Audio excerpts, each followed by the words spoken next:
Muted.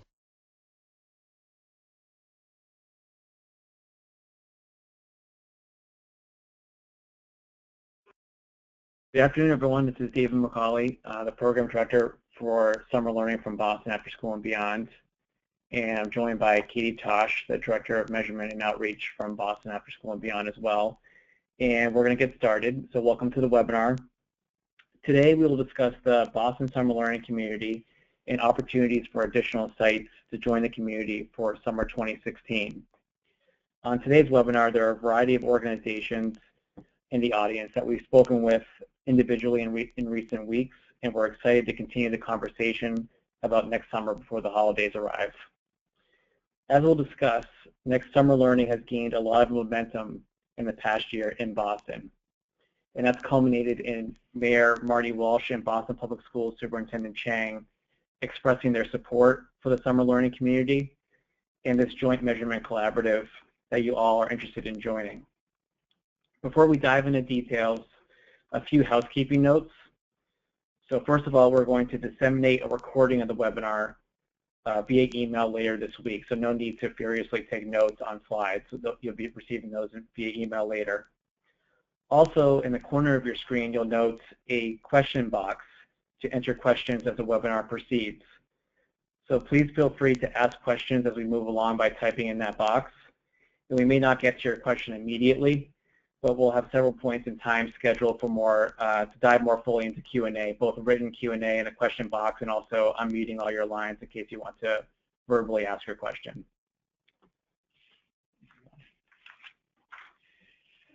So in our time together today, we're going to discuss several things. First of all, background about the Boston Summer Learning community, including more about the support of the mayor and the superintendent. Katie will then share more details about the in-kind suite of measurement tools available to your sites if you join for next summer. And you'll also hear an on-the-ground perspective from Jesse Levitt from the Phillips House Association, and PBHA has been part of our summer learning community since 2013, so Jesse's very experienced with this work. We'll also have plenty of time for Q&A built into our time together today. So since 2010, Boston After School and Beyond has collaborated with Boston Public Schools and local community-based organizations on summer learning.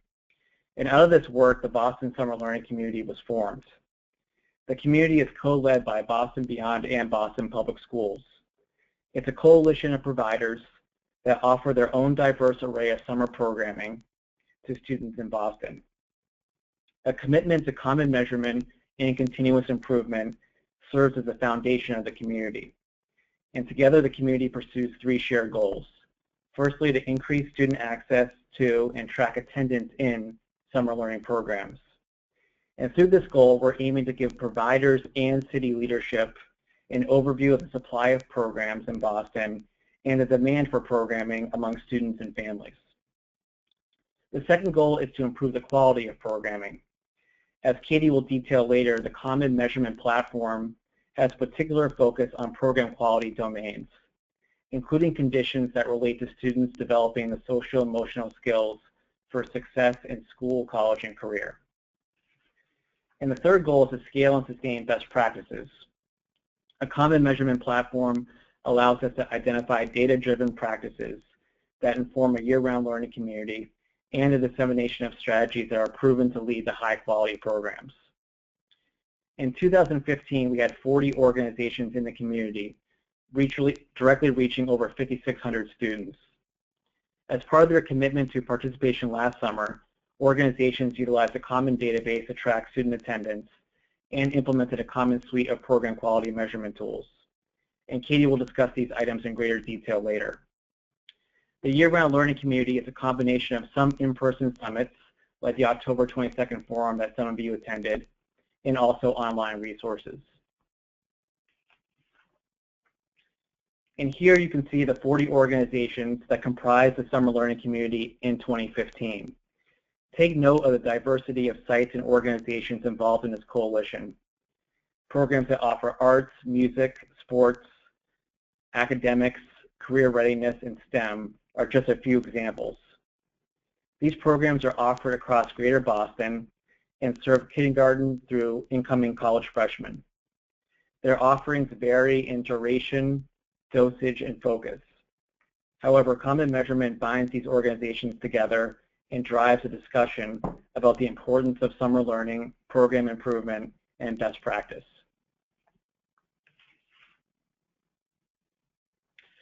The summer learning community embodies a citywide approach to summer learning and closing opportunity and achievement gaps. Standing on the tennis courts of Sportsman's Tennis, one of our partner sites, in July, Mayor Walsh and Superintendent Chang jointly announced a citywide goal to increase the size of the summer learning community to 100 sites. This means that 100 sites with their own summer offerings will join the community and adopt the common focus on common measurement and continuous improvement. Boston Beyond is recruiting new organizations and new sites with their own existing programming to join the community in the lead up to summer 2016. Current partners are welcome to add additional sites too. We're excited to build on this momentum and eventually reach 10,000 students through the community. You'll also note here on this slide some of the press coverage our coalition received this past summer, which is great recognition of the importance of summer learning practitioners and how they contribute to student learning and student success.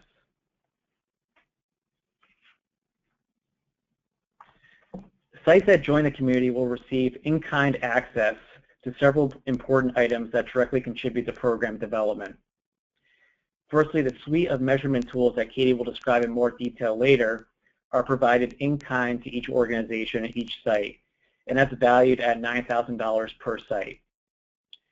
Similarly, with as many as 100 sites next summer in 2016, providers will be part of a citywide measurement system that allows organizations to track data over time and inform program improvement. In the past, organizations have used the data they've received in their staff trainings, in program design, individual fundraising efforts, and discussions with their board of directors. And later on today, you'll hear from Jesse Levitt from PBHA, the Phillips Brooks Association, about how he uses the data in his organization. Sites will also gain in-kind access to researchers like the National Institute on Out-of-School Time that are widely known for their work in the summer learning fields.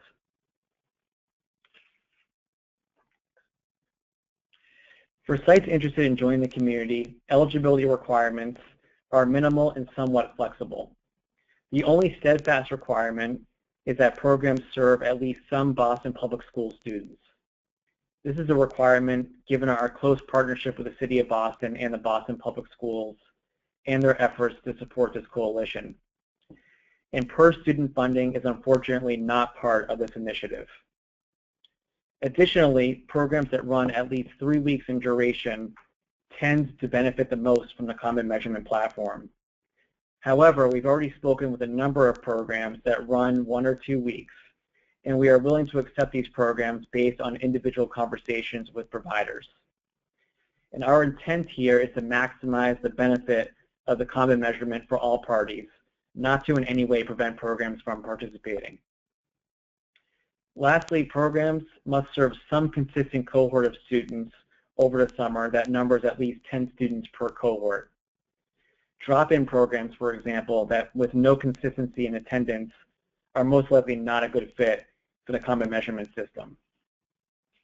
Of course, Katie and myself are willing to speak individually with programs to ensure your context is the best fit for the coalition and for the community, again, to ensure that this work is benefiting your program and the community's goals. So with that background in mind, I'm going to hand it off now to Katie Tosh, our Director of Measurement and Outreach, who will provide much more detail about the measurement work. Great, thanks David, and thank you to everyone for joining us today to learn more about what's involved with this work. I'm going to talk about some of the partner responsibilities and requirements to be involved in the measurement work, but before I do that, I just wanted to pause and reiterate David's goals that he outlined earlier about the point of this measurement work, which is all about quality improvement and identifying strengths and challenges and scaling and sustaining best practices as they relate to student social-emotional skill growth. So the measurement work is focused on social-emotional skill growth for students. There's a lot more involved in this learning community beyond that, specific to summer, so there's a lot of best practices sharing around staff recruitment and training and curriculum used in summer programs, how to specifically serve particular populations of students, such as English language learners. But the measurement tools are focused on quality improvement as it relates to social emotional skill development for students. And so everything that I'm going to go over, you'll get back at the end of the program in the fall. And so all the data we collect and everything that you go through during the summer, the goal is to provide you with this report mainly, but a lot of other information as well. And so what you're looking at is the PRISM report, the Program Report for Improvement in System Measurement, which is where you'll get all of your program's information back in this nice report format. As David was saying earlier, programs share this with their staff, their funders, their board, and really use it to dive into their results for developing their program for the following summer, making tweaks, training staff on these elements. And so before we get going, I just wanted to show you this report and say that the point of all of this is for us to give the information back to you in the most useful format for your programs. And so going into the responsibilities, there's 4 main ones. We'll start out with measuring program quality. So we capture program quality from 2 different perspectives. The first is the third-party observer perspective. And we do this through the Assessment of Program Practices tool, which is a tool of the National Institute on Out-of-School Time. This is like the lowest lift possible for programs in this initiative. The way this works is a third-party observer from NIOST will come and visit your program once during the summer. So all that's involved in this is scheduling that visit with NIOST. And so Boston After School and Beyond will provide your site contact information to NIOST, and NIOST will reach out to you and figure out what's the best time and day for them to come visit your program. And so the observer then comes out, observes your program for hopefully a full day, at minimum a half day, so they can see a wide range of activities, and assess those activities on elements of practice that relate to student skill growth. And so the second way we get at program quality is through the youth perspective. This one's a little bit more involved for programs, but again, a very low lift. This is a youth survey that your staff would administer to the students once at the end of the program. It takes about 15 to 20 minutes for the students to complete. It's appropriate for students entering grades 4 or older, so if your program serves students younger than that, you can still participate in the measurement work, just this survey is not applicable to your students. And that's based on the reading level of the survey. And so this gives the students a chance to reflect on their program experiences and rate your program on aspects of quality very similar to what's being captured from the observer perspective. So you kind of have this balance and perspective at the end of the summer. We strongly prefer electronic submission over paper, and that just makes the data collection, it reduces errors, it makes it faster for us. As David mentioned, last summer we had 5,600 students involved in this, and that's a lot of paper surveys for us in NIOST to process. And so wherever possible, we prefer electronic submission just so we can get through that data processing faster and get the results back to you with fewer human errors involved with this method. But again, we understand that technology availability could be a barrier for some of you, so paper is still an option if that works better for your program. And so going back to the PRISM, I wanted to show you guys again what this looks like. And so this is where you'll see all the results from those 2 tools on your PRISM report. So we've broken the program quality results out into 3 categories related to program organization and structure, the supportive environment, which really gets around that supportive social emotional environment, relationships between adults and peers, and then engagement in activities and learning, which gets back to some of those skills that we know are essential for student success, like critical thinking, problem solving, engagement in learning. And so on the left-hand side, you can see the perspective, whether it's an O or a Y, means it's from the observer or the youth perspective, so you can see which tool these results are coming from. You get your program score, which is out of a scale of 1 to 4. 1 meaning the program never does these practices, and 4 meaning your program does these practices all the time. And so we want to see programs doing these things most of the time, which correlates to a 3 on these tools. So you'll see you get a check if you hit the benchmark of 3, an exclamation point if you did not hit the benchmark. So that's just a visual cue to help you figure out what potential areas for improvement might be. And then these other columns are comparisons to the different cohorts involved in the summer learning community. I won't go through that in detail, just to show you that you do get that comparison, and those symbols are another visual cue to help you interpret how your score compares to the average. So for programs who participated last year, they got a comparison to the average of all 79 programs involved in the work. And then all the way on the right, you have your prior year score. So as you participate in this work year after year, you do get that comparison to how your program did in the prior summer. All right, so that's program quality in a nutshell and what's involved with that. The next big requirement is using youthservices.net to track enrollment and attendance information. So this is a bigger lift for programs. What's involved with using youthservices.net, and again, this is our common shared online database that all of our partners use. And so the way this works is that you get an account from us and you enter your program profile, set up your activities, you upload your student roster and enroll students in activities in the system, and then you're able to track youth attendance in your program on a daily basis. And if you're already using your own system to track attendance in programs, so a lot of our partners already use something like Salesforce or Efforts to Outcomes or KidTracks, there's a way where you can export your information from your existing system and upload it into ours. So what we definitely don't want to have happen is you using two different databases, tracking the same information twice. That's not fun for anybody. So if you're already using a system that works well for you, we can make it work. But for programs who don't have a system like that, people who are using paper and Excel, they really like having this database because it makes things cleaner and easier to track information and then report on it after the summer. Additional benefits of using youth services is that it can host youth demographic data. It can host all of the measurement data, so the APT and COI, those program quality results, they all live in youth services for you to access whenever you want.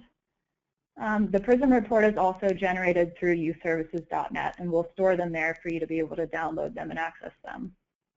And so Boston Beyond provides a lot of support and technical assistance for partners using youthservices.net.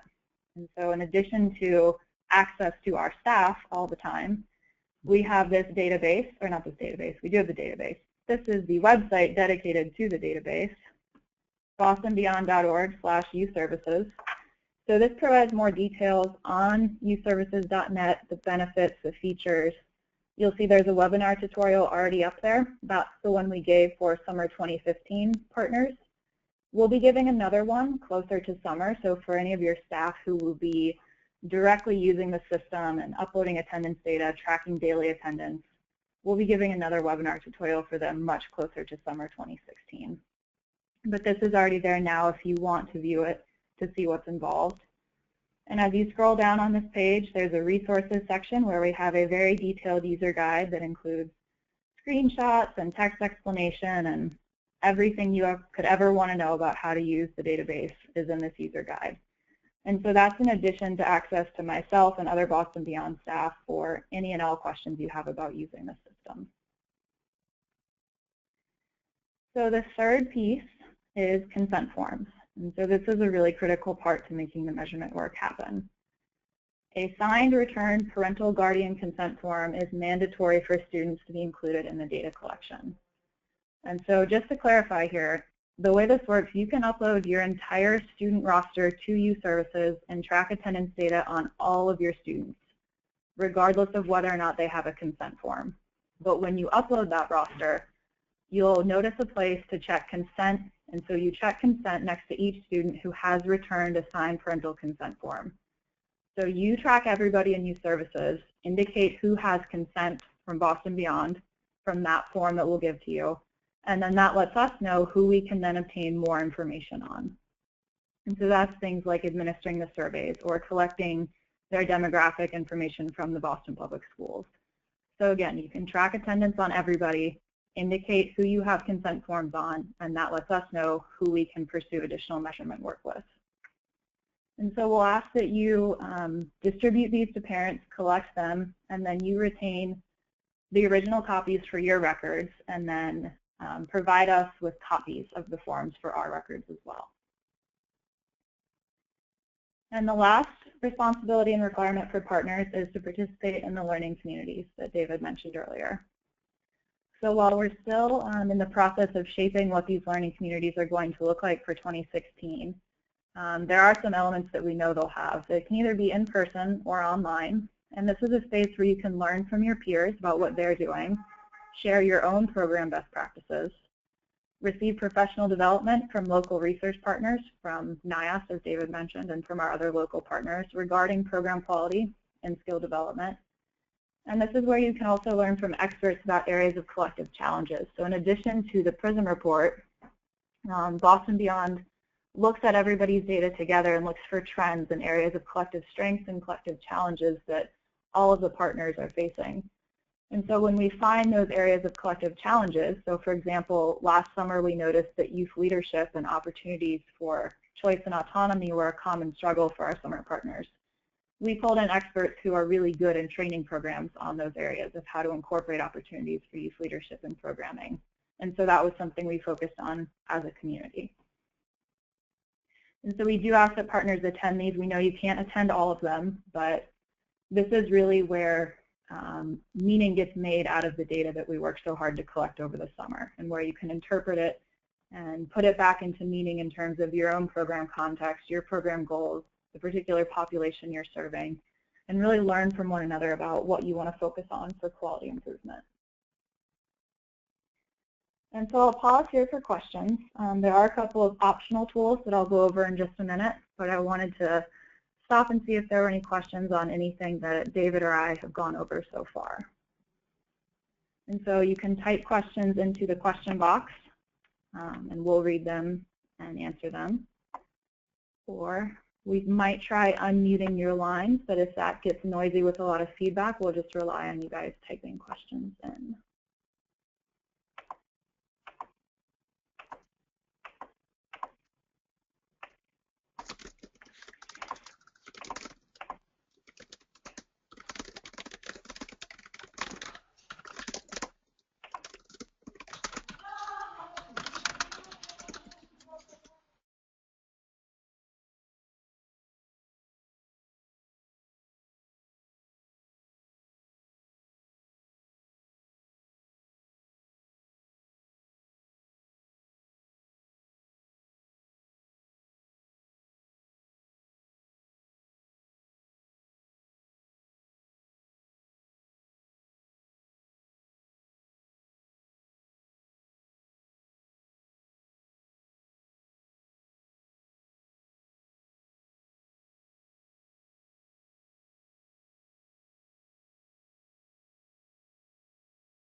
Oh dear.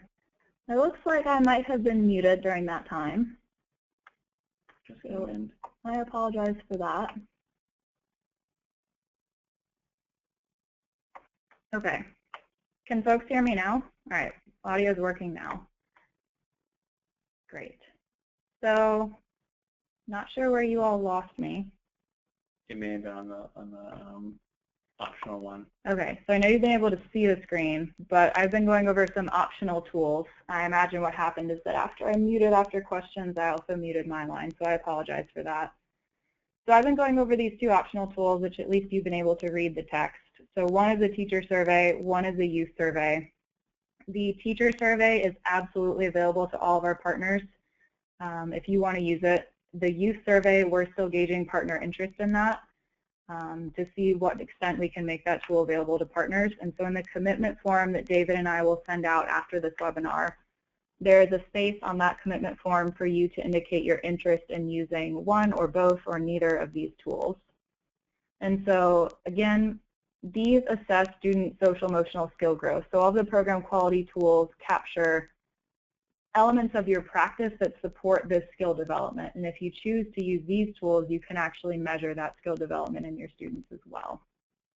They're completely optional, but there are some definite benefits. And so you will get additional pages on your PRISM report with the results of these tools if you choose to use them. And so this particular one that I'm showing now is the results of that teacher survey. So that's a pre-post survey that the teacher fills out. The same program staff member fills it out pre and post on a particular student, so you have that consistency in rating. And this gets at things like the frequency with which students demonstrate problem solving, critical thinking, engagement and learning, so those skills that are important for college and career readiness and success. And then from the student perspective, you'll get this page as well, so more information from the student results. So I won't go over this in detail. But going back to that, there are two versions of this. The diagnostic is one that students take at the very beginning of your program, where they rate themselves on different social emotional skills, and you'll get to see whether or not it's a strength or challenge for them. So that's information you get back right away at the start of your program so that you can tailor your programming to meet their particular needs. The retrospective is another aspect of it where students fill that out at the end of the program. And so that gives them a chance to reflect on their growth. So again, these are completely optional. Let us know via the commitment form what your interest is in using these, and we'll go from there. And so just to wrap up my part, the focus of all this work is again on identifying best practices that we can use for quality improvement. And so through participating in this work, you will have in the fall information on your program from the observer and youth perspectives. You'll have access to best practices from both your peers and researchers and experts. And you'll also be bringing your own program staff perspective to this work. And so the idea of all of this is to use these four elements to influence your program practices. So this could be scaling and sustaining within your own program, things that are working really well, and also identifying areas that you might want to work on to improve, always keeping in mind the goals and context of your program and students. And so whether or not you choose to use those optional tools to actually measure youth social emotional skill development, all of this work is leading towards improving programming so that students have more and better opportunities to develop those skills. And so now I'll just pause. It looks like we might have had, in addition to telling me you guys couldn't hear me, might have had some questions in there. We have one question from Jennifer about consent forms. So this is saying our program currently provides a series of consent forms for our families to fill out when they enroll students. If we are extended an invitation to be a partner, can we include that in our packet to families as early as February? And the answer is yes, absolutely. We're aiming to get the consent forms out to you guys hopefully before the winter holidays, but perhaps early January at the latest. And yes, our partners do include that consent form in their enrollment packets to families. And again, Jennifer, consider this your invitation to join. So for all of you guys, there's no invitation from us. This is the invitation. It's all about whether or not you're interested in joining, if you think this is a good fit for your program and you would benefit from being part of this collective work. And so we'll be sending out that commitment form where we'll get a little bit more detail on your programs if you're interested. And based on that, we'll make sure that the program is a good fit for the model of this particular measurement work. We should also add as well that we translate our consent form into several languages, including Spanish, Vietnamese, Haitian Creole, Chinese, and Portuguese. And we try our best to, if any other requests come in for other languages, we do our best to fulfill those requests so that the burden's not on you to translate our consent form. Yeah. We have another question from Donald. Can you estimate the amount of time per student that a staff member needs to fill out the optional assessment? That's a great question. So that's the teacher pre-post survey that he's asking about. That takes about 5 minutes per student. And so that's a great thing to keep in mind with figuring out whether or not that optional tool makes sense for your program, is if your staff have the time to fill that survey out. It does not have to be one staff member filling out 50 surveys. If you have 50 students, you can split that out amongst your staff members. And so once you get rolling on that, once you get in the flow of filling, once you fill out a couple of surveys, the rest comes faster after that.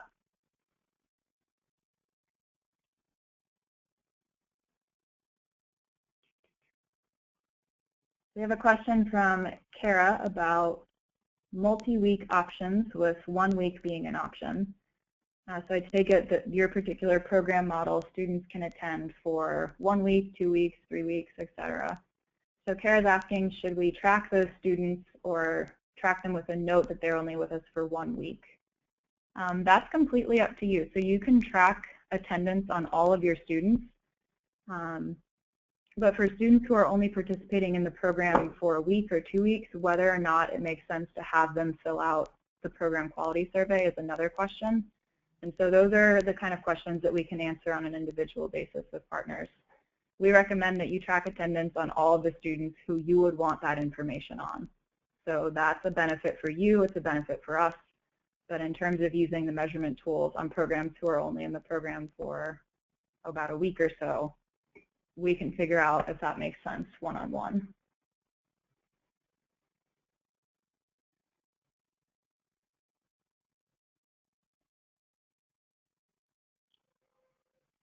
So Bob's asking a really good question about the validity of using the SEOs over a short period.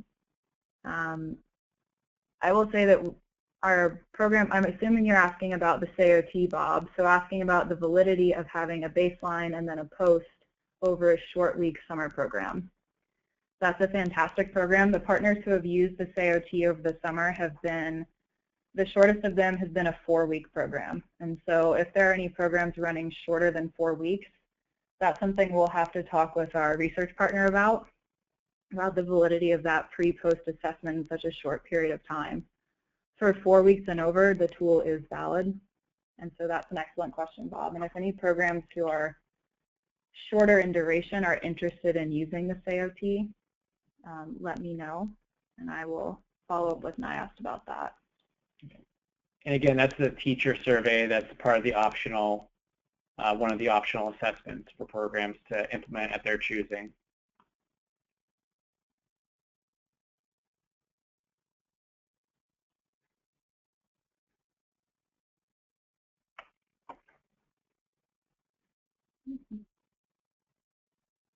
So we're happy to, there'll be a little bit of time at the end of the webinar as well to ask questions, but we'll wait another 30 seconds to see if anyone has questions via the questions box in the right corner of your screen.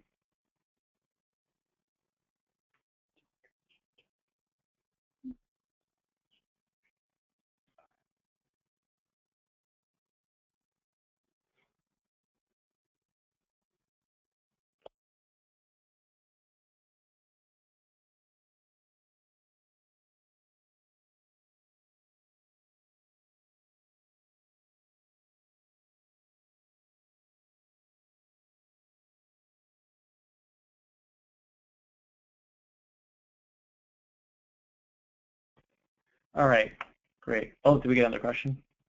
We did get one more question. Okay. So before we move on, we'll answer this question.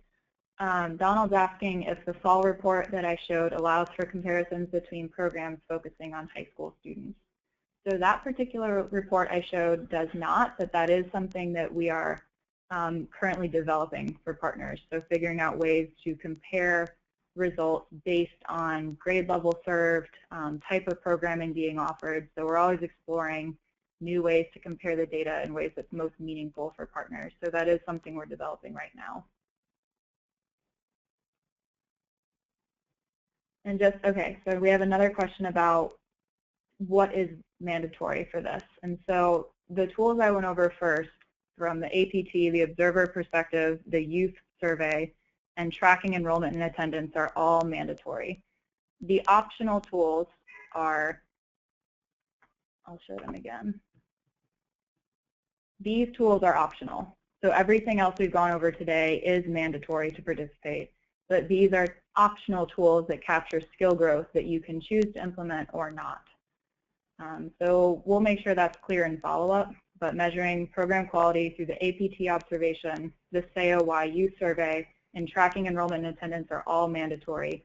What's shown on the screen right now, this teacher and youth skill assessment surveys are optional.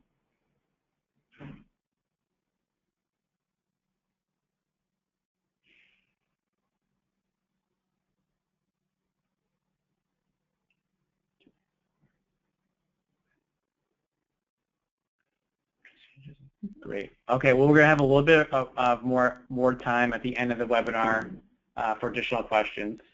So now we're going to transition to Jesse Levitt. As I mentioned in the introduction, Jesse works for Phillips Brooks Association, and they have been part of the summer learning community since 2013. So Jesse has some great experience to share, reflecting on the work that he's done with us over the past several years and past several summers. And Jesse, we're going to unmute your line in a moment so you can speak. And if you can aim to be complete by 12:55 so we can leave a little room for questions, that would be awesome. So Jesse, we're going to unmute you right now. You should be able to speak. Thank you, David. Thank you, Katie. This is Jesse, and let me know if you can't hear me.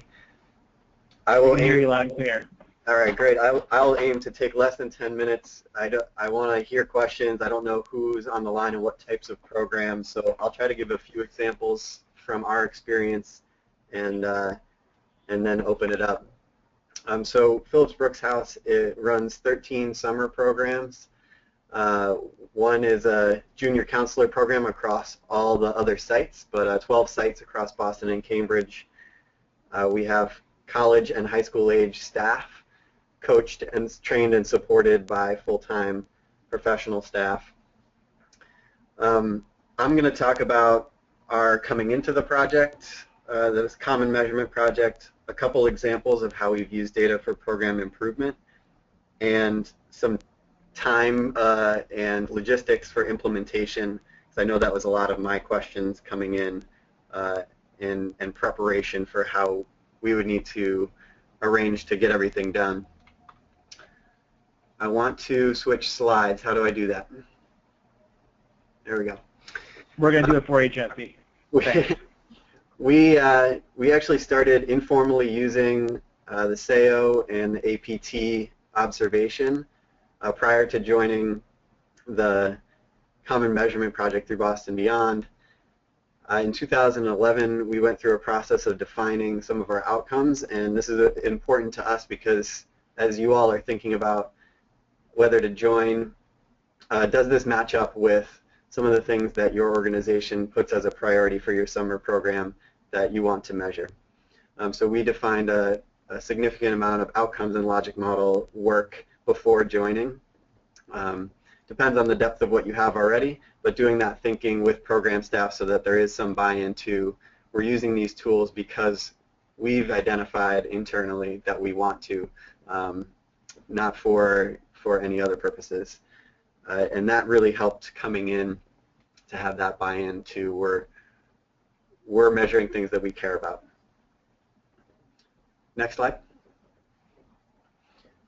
So 3 different examples I have of how we've used data from the PRISM and from NIOST and PAIR and Boston Beyond, who have been amazing in sharing both the analysis, which saves a ton of time, and since we have multiple sites and staff for those sites, we have the capacity to also go a little deeper, so sharing the raw data for us to analyze between our sites what's going well. And we decided to expand from 2 sites participating to 8, particularly because some of this data is so useful by site, and the comparisons to our organization as a whole and our organization to other organizations was really helping us define where we were strong or not. So one example was observer data about staff facilitation from the APT. We took that to heart, and we saw it as our place for improvement. We did some of our own observations in the last 2 years as well, and this chart shows a couple areas where we put in extra training and wanted to emphasize after we noticed that the scores were not where we thought they should be. And that helped. Changing the training, changing the emphasis in our curriculum really helped see the improvement this past summer. We also used the SEO data from youth perspective, particularly for our middle school programs, which we call middle up. The classrooms are at every site, but we wanted to look across all of our sites at middle up in particular.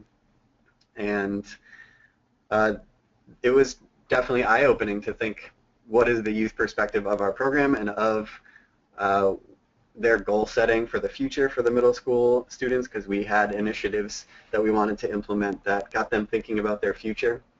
So we ended up creating charts. You'll see from the last one, this one, and the next one, we created for our own specific purposes a way for program staff to look at the data in a way different from the PRISM and more focused in on a certain age group. Next slide. We wanted to affect our training and affect our directors at the level of implementing new program practices, designing curriculum, and focusing our middle school program on social emotional development and career and college-oriented curriculum and goal setting. So we took a look at this and saw that there were differences between sites, and saw that we really wanted our staff members in our programs to be people that our middle schoolers could go to and trust to talk about their future with, and also engage parents. So we do a parent survey, but there's not a particular part of the SEO or the APT that talks about parents, but we have a strong belief in getting the youth and parent perspective to shift our practice, and this was one way that we did that. The last tool, we did participate in the optional holistic student assessment for our junior counselor, our high school age staff who participate in a leaders program prior to the summer, and then throughout the summer they're working in classrooms alongside our senior staff. And the next slide shows some information about that. Oh, I think I skipped one.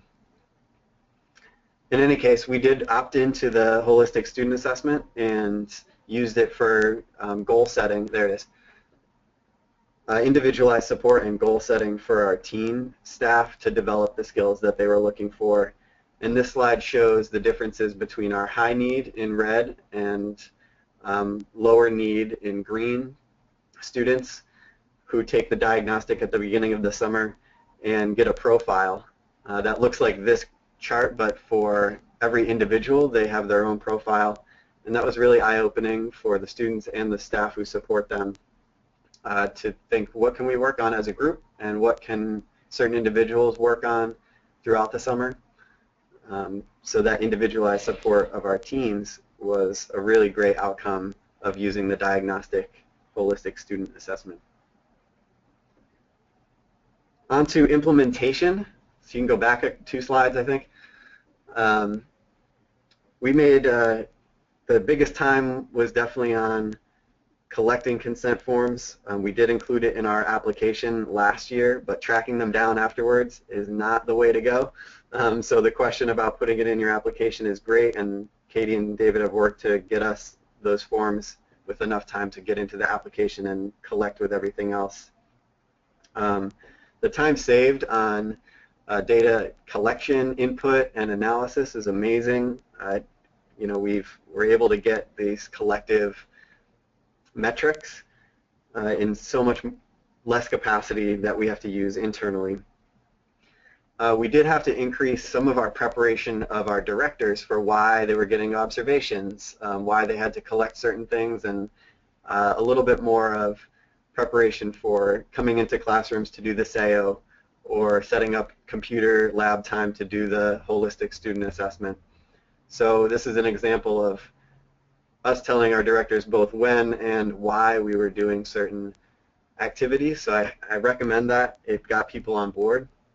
And then the next slide shows also our collection process, where we had somebody who was a point person making sure that things were organized, dates for SEO were different for each of our sites, and made sure that we got them in, got the photocopies made, got them to the site, got them in, and had them administered appropriately for each of the classrooms. So we had a big team effort to make sure that we were doing that. Lastly, we took the results and looked back at those long-term outcomes and related it to some short-term improvements that we could make. And I definitely am happy to answer more questions about any of the things that I went over, but I want to emphasize how helpful it's been to have other programs to talk to who share similar goals and outcomes for their young people, and to think about some of the challenges together too, and be really open and honest in that learning community. So we're all trying to reach and have our students grow over the summer in similar ways. So thank you. I'll stop there. Thanks, Jesse. We really appreciate it. And like Jesse said, PBHA increased their number of sites. I think the first couple of years you had 2 sites, and then this past summer 8 sites. So it's great to have you guys part of the work, and also have you, Jesse, on the webinar sharing your perspective. So in the last 7 minutes that we have, we're happy to answer more questions, and feel free to direct questions to Jesse or to myself and Katie, and we're happy to get through as many questions as we can in the next 7 minutes. I think we have some coming in. David, I don't think I can see the questions either, so if they're appropriate. Yes, we'll read them. Absolutely, yeah, we'll read them to you, Jesse, if any come in for you. We had a question from Irene related to how do you include data from the younger age groups, so K2 to 3rd grade. So that's a great question. So for the required tools, obviously the APT observation, so the NIACS observer assessing the program, that information will give you data back on program practices that impact all of the students in the program. The SEO-Y is only for students in grades 4 and above. It's very difficult to design meaningful surveys for students in younger grades than that. So in terms of youth perspective on program quality for those younger grades, unfortunately we don't have any tools to capture their perspective. We're always interested in program ideas of ways to get feedback from the younger students in that regard.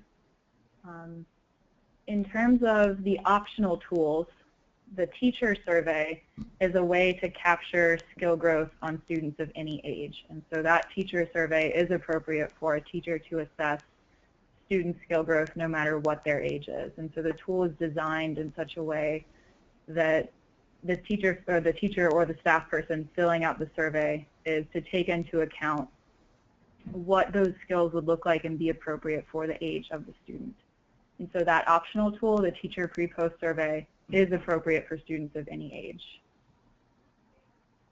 We had a question from Jeremy wondering if they run a program for students in K through 12th grade, so spanning all of the grades, could they implement the HSA with a portion of the program, for example, the teen participant? Absolutely, Jeremy. We've had programs do that before where they implement any of the surveys that students take for just a portion. So we have programs, so for example, the SEO-Y, the program quality assessment, we have programs who serve all grades, and they only administer that program quality survey to the students who are in grades 4 or older. You can do the same with that optional HSA student survey, is administered to just a portion of your students as well. Yeah, and actually Jesse's program, PBHA, does exactly that, Jeremy. They implement the HSA with just the older students that they serve.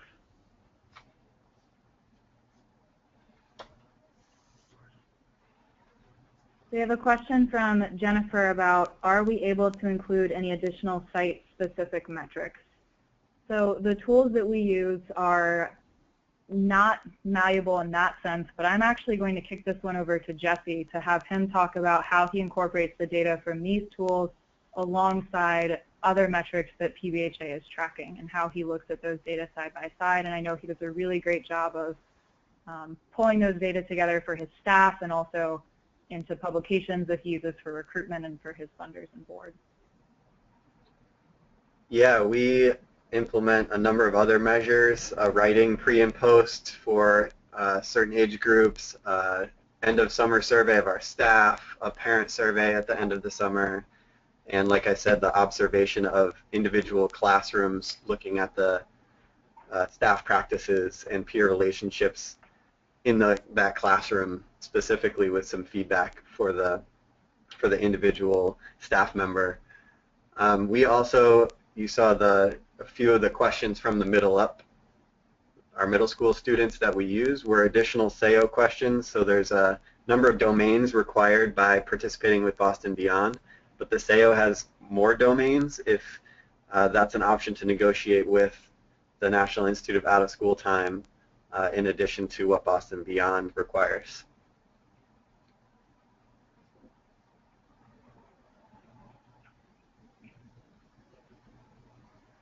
Great, thanks, Jesse. So we'll begin to wrap it up. Given we only have 3 minutes left, we want to be respectful of your time. So first of all, thank you again to Jesse for sharing your perspective. It's really valuable for others to hear your perspective and the work you've done over the past couple of years. And thank you to everyone on the webinar for participating. We really appreciate it. And we really appreciated all the questions you asked. It really shows some great interest, and also we're able to lead to some productive conversations today, so thank you for that. For next steps, we will send out a commitment form for next summer sometime this week via email, along with the recording of the webinar and the slides. And the goal of this commitment form is to ascertain your interest in summer 2016, as we're anticipating wide interest among many providers. And related to Katie's comment earlier, consider this your invitation to join for next summer. The form will be hosted, completed, and submitted through an online platform, and we estimate it will take approximately 15 minutes to complete. So that's 15 minutes to complete. This form will be sent, as I said, in conjunction with the recording of the webinar, and we encourage you to fill it out as soon as you can if you are definitely interested for summer 2016. And as you'll note on the slide, the commitment form in no way, shape, or form is a contract. We're just trying to ascertain who is interested in participating next summer, and then from there, an official memorandum of understanding would follow in the spring of 2016 to lock in your commitment and to formally agree to participating. Additionally, in conjunction with the commitment form, Katie and myself are available for any follow-up questions that you may have, or to schedule a time to speak with you or your staff, and our contact information appears on the screen there. So once again, we're excited to that all of you are considering participating for next summer, or increasing your participation if you were a partner last summer, for summer 2016 in alignment to the mayoral and superintendent goals. And we're looking forward to speaking with all of you and continuing the conversation, and hopefully working with most or all of you for next summer in 2016. So thank you everyone for joining, and have a great afternoon.